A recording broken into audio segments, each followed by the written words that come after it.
Baiklah, pada video kali ini kita akan belajar mengenai konsep termodinamika.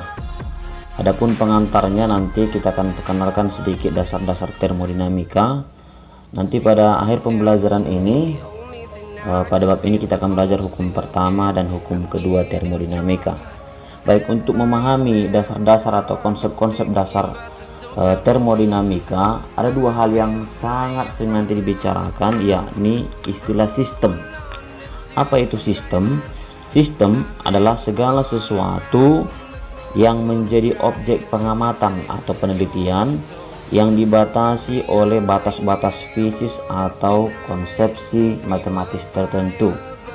Lalu bagian lain selain sistem adalah lingkungan. Jadi lingkungan adalah segala sesuatu yang di luar sistem. Jadi sistem itu ini seperti ini dia, bagian inilah sistemnya. Jadi semua ini bagian dalam ini ya dibatasi oleh batas-batas fisik, inilah sistem. Sedangkan lingkungan yang berada di luar daripada sistem, itu maksudnya. Berdasarkan batas antara sistem dan lingkungan, jadi sistem akan dibagi menjadi 3 bagian. Yang pertama dikenal dengan nama sistem terisolasi.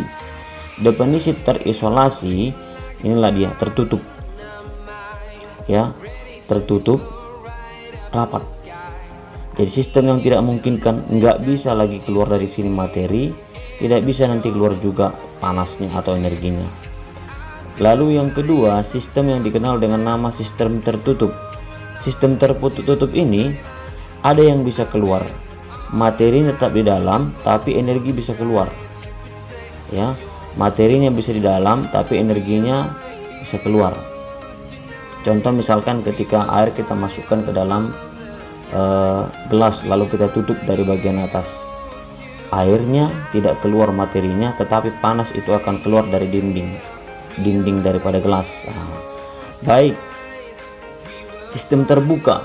Sistem terbuka memungkinkan terjadinya pertukaran kalor dan perpindahan materi antara sistem dengan lingkungan. Kalau air ini dipanaskan dalam panci yang terbuka, oke, kalornya keluar, lalu di sini kalor keluar atau energinya keluar, lalu materinya juga akan keluar lewat uap ya, air akan berkurang kan, air akan berkurang, akan menjadi uap. Baik, itu dia untuk pengenalan 3 sistem terisolasi, tertutup, dan terbuka. Kita lanjut ke permasalahan berikut. Lalu di sini usaha dalam termodinamika, ada nanti 4 usaha dalam termodinamika. Yakni yang pertama, ketika kita bicara usaha dalam termodinamika, ada 4 proses nanti yang akan kita pelajari.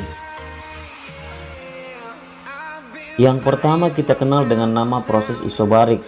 Pada pertemuan sebelumnya kita sudah bahas ini ya. Pada pertemuan sebelumnya kita sudah bahas isobarik, di mana keadaan dijaga tekanan tetap. Maka persamaan gas idealnya itu V2 per T2 sama dengan V1 per T1. Oke, grafik ini menunjukkan bahwa tekanannya tetap. Inilah grafik tekanan tetap. Di sini tekanannya ini misalkan bernilai 5, ini 5, di sini pun 5. Artinya volumenya dari V1 menuju V2 atau bertambah. Ini kan angka yang kecil, ini angka yang besar, bertambah volumenya. Jadi usaha pada isobarik nanti ditumuskan dengan W sama dengan P dikalikan dengan delta V sama dengan P buka kurung P2 dikurang P1 ya, P2 dikurang P1. Jadi akan ada nanti usaha yang positif dan ada usaha yang negatif. Kapan usahanya positif? Kalau misalkan nanti grafiknya ke kanan, artinya P1 nya lebih kecil dari P2 nya. Kalau nanti usahanya yang negatif, P2 nya lebih kecil daripada P1. Yang bagaimana yang negatif? Coba kita lihat contoh ini. Nah, kan mula-mulanya dia di sini, titik A, lalu di B. Lihat tanda panahnya, kuncinya di tanda panahnya ya.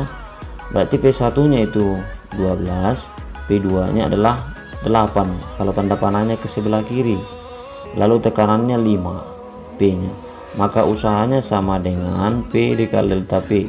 Berarti P nya 5, P2 nya kan 8 dikurang 12 itu kan minus 4 kali 5 sama dengan minus 20 joule. Inilah usaha yang negatif. Lalu yang berikut pada proses isokorik. Pada proses isokorik atau isovolum adalah perubahan gas pada volume tetap. Pada kasus ini dikatakan nanti volumenya tetap. Ini misalkan volumenya 5 liter. Oke, pada ini juga 555. Oke. Maka ketika volume tetap, maka rumus untuk gas idealnya P1 per T1 sama dengan P2 per T2. Coba kita nanti lihat lagi kembali catatan yang sebelumnya ya. Maka usaha pada proses isokorik W sama dengan P delta P. Karena tetaplah volumenya. Kalau misalkan delta P sama dengan 0, kata dari mana? Kan delta P itu rumusnya V2 dikurang V1. V2 nya 5, V1 nya 5 tetap kan, maka delta P nya 0, P dikali 0 hasilnya 0. Berarti kesimpulan nanti pada proses isokorik usahanya bernilai 0 ya. Proses yang ketiga dikenal dengan nama proses isotermal. Pada proses isotermal ini yang perlu kita perhatikan pada keadaan suhu yang tetap ya. Coba kita lihat keadaan isotermal pada gas ideal pada materi sebelumnya. P1 sama dengan P2 V2. Maka usaha pada isotermal itu adalah nRT, logaritma natural V2 per P1. Jadi N itu adalah jumlah mol, R tetapan umum gas, dan T suhu mutlak. V2 adalah tekanan volume 2 dan P1 adalah volume awalnya. Oke, satu contoh misalkan seperti ini datanya ya.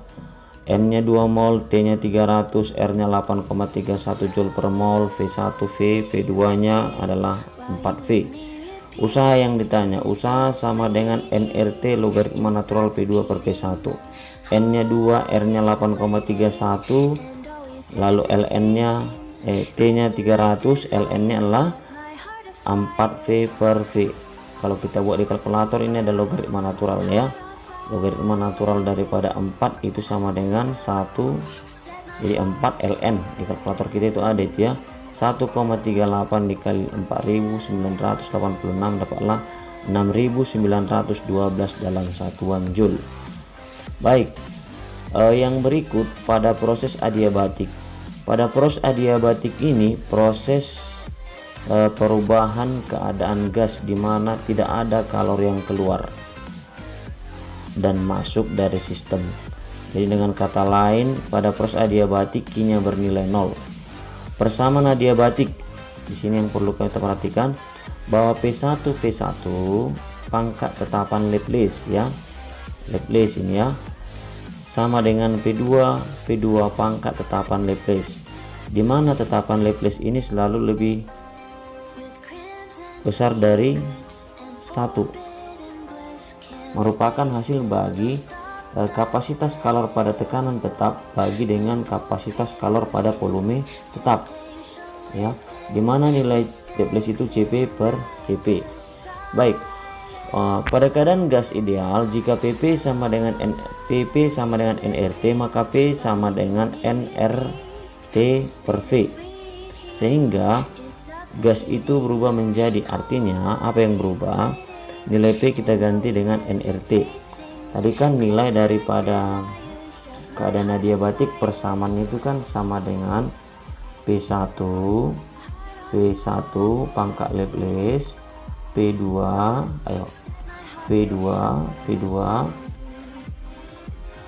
pangkat Laplace, ya gantilah P nya.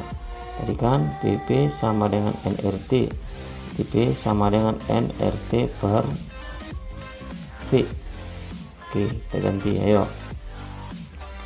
nRT 1 per V1 dikali P1 pangkat Laplace, P2 diganti menjadi nRT 2 per V2 pangkat Laplace.